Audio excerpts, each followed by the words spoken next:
من الشاهدين والشاكرين والحمد لله رب العالمين۔ برادران اسلام، میرے بھائیوں، ساتھیوں، دوستوں، سامعات، ماں اور بہنوں، اللہ سبحانہ و تعالیٰ کی وحدانیت اور رسول مقبول صلی اللہ علیہ وسلم کی رسالت کی شہادت دے لینے کے بعد ایک بندہ مومن اور مسلمان پر سب سے پہلے جو فریضہ اور فرض عائد ہوتا ہے وہ نماز پڑھنا ہے۔ رسول اللہ صلی اللہ علیہ وسلم نے حضرت معاذ بن جبل رضی اللہ تعالیٰ عنہ کو جب یمن بھیجا تو آپ نے فرمایا کہ اے معاذ، جب تم یمن جا رہے ہو لوگوں کو اسلام کی دعوت دینے کے لیے تو سب سے پہلے ان کو اللہ کی اور رسول اللہ کی کلمے کی دعوت دینا۔ جب وہ تیری یہ بات مان لیں تو اس کے بعد ان کو نماز کا حکم دینا، اور جب وہ تیری یہ بات مان لیں تو پھر ان کو زکوٰۃ کا بتانا، جب وہ یہ بات مان لیں تو پھر انہیں روزے اور حج کا بتانا۔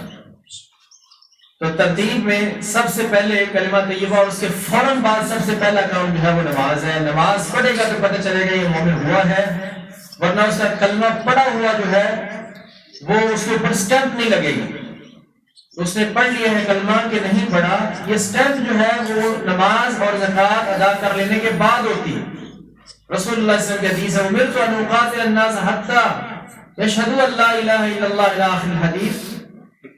آپ فرماتے ہیں کہ مجھے اللہ کا حکم ہے کہ میں لوگوں سے قتال جاری رکھوں یہاں تک کہ وہ ایک اللہ کی گواہی دے دیں اور محمد کریم صلی اللہ علیہ وسلم کے رسول ہونے کی گواہی دے دیں، اور نماز کو قائم کر لیں، زکوٰۃ ادا کر لیں۔ فَإِذَا فَعَلُوا ذَلِكَ عَصَمُوا مِنِّي دِمَاءَهُمْ وَأَمْوَالَهُمْ كَمَا قَالَ، کہ جب وہ یہ کام کر لیں، نماز ادا کر لیں اور زکوٰۃ ادا کر لیں، تو انہوں نے مجھ سے اپنے مال اور اپنی عزتوں کو محفوظ کر لیا، اپنی جانوں کو محفوظ کر لیا مجھ سے۔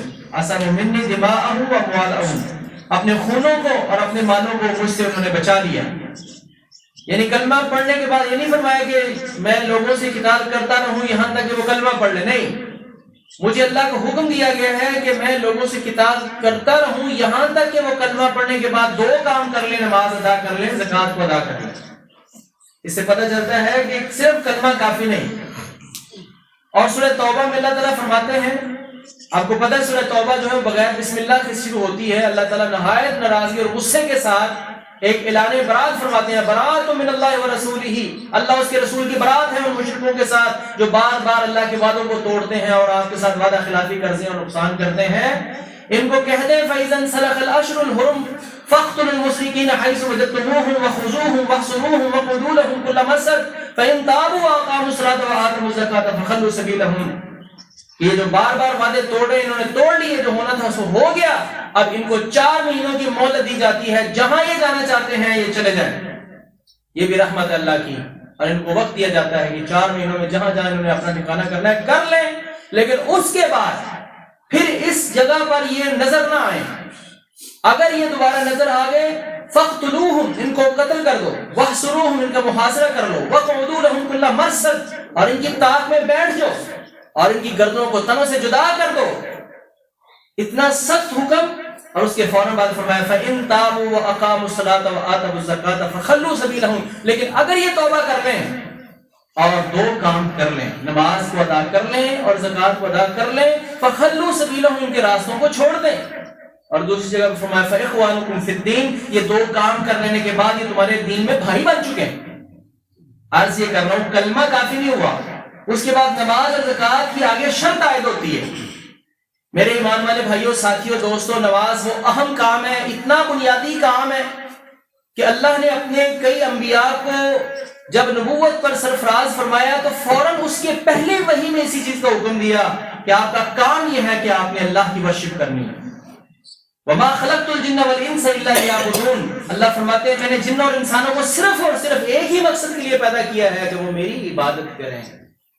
ابھی جو میں نے آپ کے سامنے آیات پڑھی ہیں، سیدنا عیسیٰ علیہ السلام سورہ مریم میں ان کا قصہ ہے، ان کی ولادت، اور اس قصے میں اللہ تعالیٰ فرماتے ہیں کہ جب انہوں نے اپنی ماں کی برات اور پاک دامنی بیان کی اور قوت گویائی جب اللہ نے ان کو اس وقت دی جب بچے اس عمر میں بولتے نہیں ہیں، ان چند دنوں کے اس بچے کو جب اللہ نے قوت گویائی دی تو سب سے پہلا اعلان کیا تھا قال انی عبد اللہ، اور لوگوں میں اللہ کا بندہ ہوں.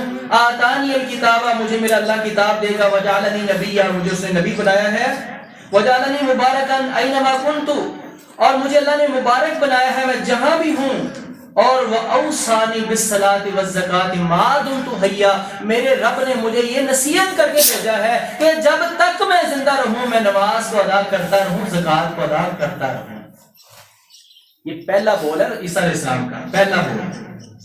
اور جب ہم موسیٰ علیہ السلام کا تذکرہ پڑھتے ہیں تو موسیٰ علیہ السلام جب اللہ سے کلام کرنے کے لیے سب سے پہلی وہی لے کر گئے نا، لینے کے لیے گئے، جب وہ اپنی بیوی کو لے کر واپس آ رہے تھے شعیب علیہ السلام کے گھر سے، اور اپنے گھر واپس جو ہے جا رہے تھے اپنی بیوی کو لے کر، تو پہاڑ پر دیکھا کچھ آگ جو ہے وہ جل رہی ہے. انہوں نے کہا اپنے گھر والوں کو کہ امکسو، یہاں ٹھہریے، میں جاتا ہوں وہاں کوئی آگ ہے تو میں وہ آگ لے کر آتا ہوں، اس کو ہم تاپیں گے، یا تو اگر لوگ ہوئے تو ان سے میں کوئی راستہ پوچھ لوں گا، تم یہاں ٹھہرو. جب وہاں پر گئے تو اللہ نے فرمایا کہ آگے آ جائیں.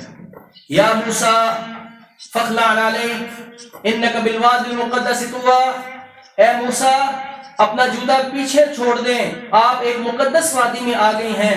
اور یہ سن لو، یہ جو آواز تم سن رہے ہو، اننی انا اللہ، میں اللہ ہوں، لا الہ الا انا فاعبدنی، میرے علاوہ کوئی عبادت کے لائق نہیں، صرف میری عبادت کرنا. وہ اقیم الصلاۃ لذکری، اور میرے ذکر کے لیے نماز کو قائم کرنا، سب سے پہلا کام.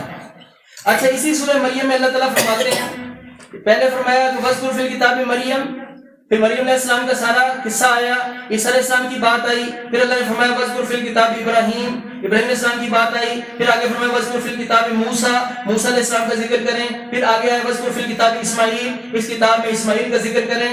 اور اس کے بعد اسماعیل علیہ السلام کی بات کو اللہ تعالیٰ فرماتے ہیں وَكَانَ يَأْمُرُ أَهْلَهُ بِالصَّلَاةِ وَالزَّكَاةِ، وہ اپنے گھر والوں کو نماز کا حکم دیا کرتے تھے، نماز کی جو ہے وہ اطاعت کروایا کرتے تھے، اور نماز پڑھے اور پڑھایا کرتے تھے. وَكَانَ يَأْمُرُ أَهْلَهُ بِالصَّلَاةِ کا لفظ استمرار کا ہے کہ وہ اپنے گھر والوں کو نماز کا حکم دیتے ہی رہتے تھے. آگے فرمایا وَاذْكُرْ فِي الْكِتَابِ ادریس علیہ السلام کی بات آئی.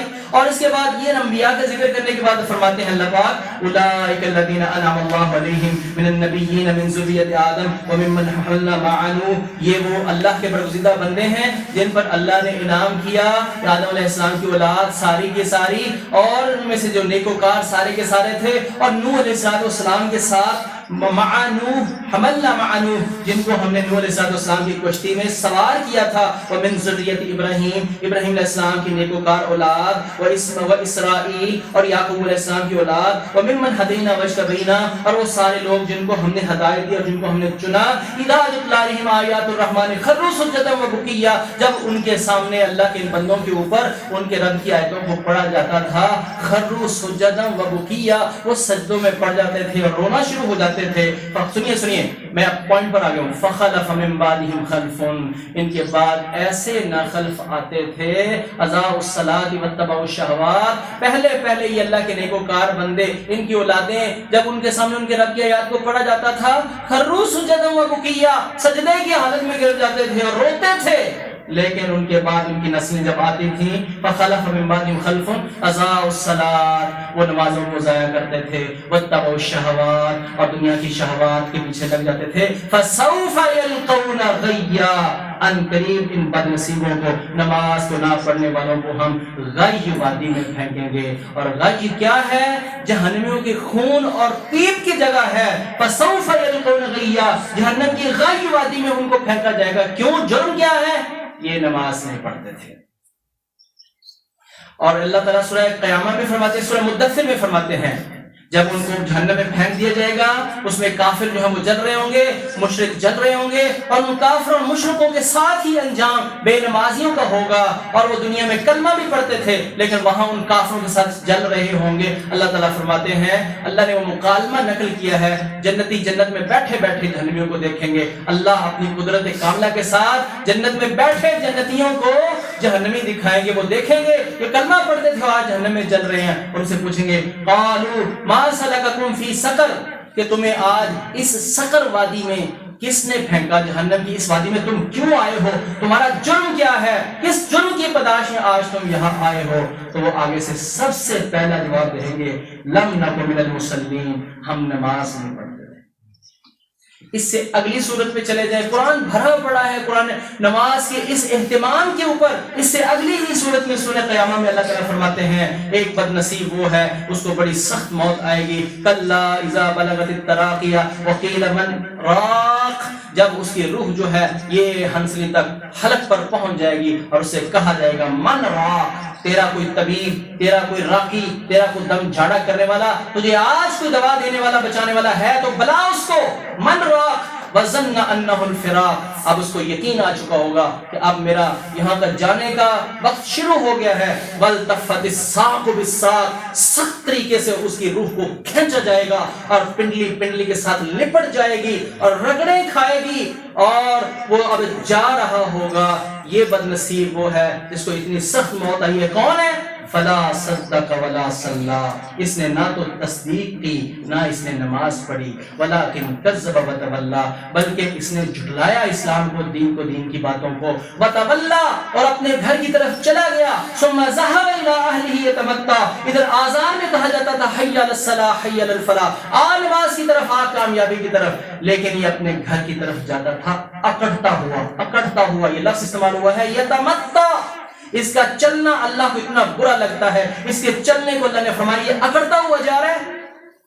Same just like in this life, we say to our persons، ہم اپنے subordinates کو کسی کہتے ہیں come on آپ ادھر آئیے، تو وہ آگے سے آنے کی بجائے وہ ادھر کو چلا جائے، خواہ وہ عاجزی سے ہی چل رہا ہو، اس کا چلنا ہی اکڑ والا ہے، کیونکہ اس کو اس کے بڑے نے بلایا ہے، اس کے باپ نے بلایا ہے، اس کے باس نے بلایا ہے، یہ ادھر آنے کی بجائے ادھر جا رہا ہے، خواہ یہ عاجزی کے ساتھ بھی جائے، اس کا چلنا اکڑ والا ہے۔ اللہ فرماتے ہیں یہ آواز دی جاتی تھی اس کو نماز کے لیے کہ آ نماز کی طرف، ثم ذهب الى اهله يتمتع، یہ اپنے گھر کی طرف جاتا تھا اکڑتا ہوا، اولا لک فاولا ثم اولا لک فاولا، تیرے لیے بالاولا جہنم ہے، تیرے لیے بالاولا جہنم ہے، تیرے لیے بالاولا جہنم ہے، تیرے لیے بالاولا جہنم ہے۔ میرے بھائیوں میں سوچ رہا تھا کہ مجھے کچھ ٹرینڈز یہ بنتا جا رہا ہے کہ موٹیویشنز دی جائیں اور دین کے معاملے میں موٹیویشنز کے ساتھ جو ہے وہ موٹیویٹ کیا جائے، اور موٹیویشنز کے ساتھ طریقے کے ساتھ میں آپ کو فضائل بتاؤں اور اس کے فوائد بتاؤں، نماز کے پڑھنے سے، رکوع کرنے سے ایسے انسان کی صحت ہوتی ہے، سجدہ کرنے سے ایسے خون جو ہے بلڈ ایسے پہنچ جاتا ہے اور جو ہے وہ جوڑوں کے درد ختم ہو جاتے ہیں، یہ ہو جاتا ہے وہ ہو جاتا ہے۔ میں اس طریقے سے آپ کو موٹیویٹ کروں اور میں اپنے بھائیوں کو جو ہے موٹیویشن سناؤں تاکہ وہ نماز کی طرف آ جائیں۔ نہیں میرے بھائی، سیدھی بات ہے، اس دین اسلام کو ماننے والے میرے بھائی، تجھے مجھے کسی موٹیویشن کی کوئی ضرورت نہیں ہے۔ جس اللہ کا تو نے اور میں نے، میرے بھائی میں نے اور آپ نے جو کلمہ پڑھا ہے، اس اللہ کا ڈائریکٹ ہی سیدھا حکم ہے، اقیم الصلاۃ ولا تکونوا من المشرکین، او بندے نماز قائم کر، مشرکوں میں سے نہ ہو، نماز قائم کر، مشرکوں میں سے نہ بن۔ میں کالج میں پڑھاتا تھا بچوں کو، میں نے کہا بھئی یہاں اس کے سلیبس میں یہ آیت لکھی تھی اقیم الصلاۃ ولا تکونوا من المشرکین، نماز قائم کرو مشرکوں میں سے نہ، جو نیچے حدیث لکھی ہے من ترک الصلاۃ متعمدا فقد کفر، جس نے جان بوجھ کے نماز چھوڑی اس نے کفر کیا۔ اس کا ترجمہ لکھا ہے جس نے جان بوجھ کے نماز چھوڑی اس نے کافرانہ روش اختیار کی۔ میں کہا نو اٹس ناٹ کافرانہ روش اختیار کی، سیدھا اس کا ترجمہ ہے فقد کفر، اس نے کفر کیا۔ یہ اس مولوی کا فتویٰ نہیں میرے بھائی، اللہ کے قرآن کا فتویٰ ہے۔ اللہ فرماتے ہیں سورہ روم آیت نمبر 31، اقیم الصلاۃ ولا تکونوا من المشرکین، نماز قائم کرو مشرکوں میں سے نہ ہو جاؤ۔ اگر ایک بندہ نماز قائم کرے گا اس کا مطلب وہ مشرکوں میں سے نہیں ہوگا، اور اگر ایک بندہ نماز قائم نہیں کر رہا تو وہ پھر مفہوم مخالف کیا، وہ کیا ہوگا بھائی جان؟ کیوں ڈرتے کیوں ہیں؟ حق کی بات کہہ دو، آج سے شروع کرنا ہے ہم نے سب نے، اس کے بغیر گزارا نہیں میرے بھائی۔ رسول اللہ صلی اللہ علیہ وسلم کے زمانے میں، صحابہ کے زمانے میں اور رسول اللہ صلی اللہ علیہ وسلم کے دور میں جو مسلمان تھا وہ نمازی تھا۔ دو آپشنز نہیں تھیں، نمازی مسلمان، غیر نمازی مسلمان، ایک نماز کا مسلمان، دو نماز کا مسلمان، تین نماز کا مسلمان، ایک کا چور دوسرے کا چور، نہیں میرے بھائی۔ تن چبن میں میری تلخ نوائی گوارا کر کہ زہر بھی کبھی کرتا ہے کار دریا کی۔ آپ کو میرے سخت الفاظ پر میں معذرت کرتا ہوں، لیکن یہ بات ایسی ہے، بات فائدے کی ہے۔ بات لازمی ضروری ہے، ایسی تلخی کے ساتھ کہنے کی بھی ضرورت ہے، معذرت کبھی فضائل بھی سنانے چاہیے، لیکن یہ بات اتنی لازمی اور اہم ضروری ہے کیونکہ رسول مکرم آقا کائنات حضرت محمد رسول اللہ صلی اللہ علیہ وسلم نے فرمایا میرا یہ دل چاہتا ہے کہ میں اپنے مصلی پر کسی شخص کو کھڑا کروں اور وہ اذان دے، اقامت کہے اور جماعت کروائے، اور میں چکر لگاؤں لوگوں کے گھروں کا، اور جو لوگ اپنے گھروں پر ہیں اور وہ نماز پڑھنے کے لیے نہیں آئے، رحمت کائنات سات دو جہانوں کے رحمت للعالمین کی زبان کے الفاظ سنیں، آپ فرماتے ہیں میرا دل کرتا ہے کہ جو اذان کے بعد بھی اپنے گھروں میں بیٹھے ہوئے نماز پڑھنے کے لیے نہیں آئے، میں ان کے گھروں کے ان کے اوپر ہی آگ لگا دوں، جلا دوں ان کو۔ ایک حدیث میں آتا ہے اگر مجھے بچوں اور عورتوں کا خدشہ نہ ہوتا ہے کہ عورتیں بھی ہیں، بچے بھی ہیں، بوڑھے بھی ہیں، گھر پہ کوئی مریض ہے جو اس وجہ سے نہیں آیا، تو میں جو نماز پڑھنے کے لیے نہیں آیا ان کے گھروں کو ان کے اوپر جلا دوں۔ یہ رحمت کائنات صلی اللہ علیہ وسلم کا پیغام ہے، یہ بات اتنی لازم اور ضروری ہے، اور صحیح سند سے حدیث ہے رسول اللہ صلی اللہ علیہ وسلم کے تمام صحابہ کا بالاتفاق فتویٰ ہے، کانوا لا يرون شيئا ترکہ کفرا، وہ کسی عمل کے چھوٹ جانے کو کفر نہیں سمجھتے تھے، الا الصلاۃ، مگر نماز جو بندہ چھوڑتا تھا اس کے متعلق بالاتفاق صحابہ یہ سمجھتے تھے کہ یہ ابھی کفر پر ہے، یہ اسلام پر نہیں آیا۔ بہت بڑے محدث گزرے ہیں عبد المنان نور پوری رحمہ اللہ، ان سے کسی نے پوچھا جی یہ حدیث میں بیان ہوا ہے، یہ قرآن میں بیان ہوا ہے، من ترک الصلاۃ متعمدا فقد کفر، جس نے جان بوجھ کے نماز چھوڑی اس نے کفر کیا، تو یہ چھوٹا کفر ہے یا وہ اصل والا کفر ہے؟ کوسچن کہ یہ واقعی کیا بندہ نماز چھوڑنے سے دار اسلام سے خارج ہو جاتا ہے یا دار اسلام کے اندر ہی رہتا ہے؟ تو کیا خیال ہے، یہ چھوٹا کفر ہے یا بڑا کفر ہے؟ انہوں نے کہا کہ جب رسول اللہ صلی اللہ علیہ وسلم نے یہ حدیث بیان کی تھی تو انہوں نے تو خود نہیں کہا کہ چھوٹا کفر ہے بڑا کفر ہے، تو میں کون ہوتا ہوں کہ میں خود سے کہہ دوں کہ یہ چھوٹا کفر ہے؟ بس کفر ہے تو کفر ہے۔ من ترک الصلاۃ متعمدا فقد کفر، جس نے جان بوجھ کے نماز چھوڑی اس نے کفر کیا، رسول اللہ صلی اللہ علیہ وسلم نے فرمایا ہے۔ فرماتے ہیں جب رسول اللہ صلی اللہ علیہ وسلم نے نہیں فرمایا کہ یہ چھوٹا کفر ہے تو میں اپنے سے کیسے کہہ دوں کہ یہ چھوٹا کفر ہے؟ بڑے سخت فتاوی ہے اس کے اوپر تمام محدثین اور علماء کے، اور پیر عبد القادر جیلانی رحمۃ اللہ علیہ فرماتے ہیں کہ میرا دل چاہتا ہے کہ جو بندہ بے نماز ہے اس کا جنازہ بھی نہ پڑھا جائے اور اس کو مسلمانوں کے قبرستان میں دفن بھی نہ کیا جائے۔ تو بڑے سخت فتاوی ہیں۔ تو میرے بھائیوں، میرے ایمان والے ساتھیوں، دوستو، میرے ایمان والے بھائیوں، آپ ایمانی طور پر، آپ عملی طور پر مجھ سے بھی زیادہ آگے ہوں گے، لیکن میں آپ کا بھائی آپ کے لیے یہاں کھڑا ہوں۔ آپ نے مجھے اجازت دی کہ میں آپ کو اللہ کا قرآن اور رسول اللہ صلی اللہ علیہ وسلم کا فرمان سیدھا سیدھا بتا دوں، تو وہ سیدھا میرے بھائی یہ ہے، اس میں کوئی گنجائش نہیں ہے۔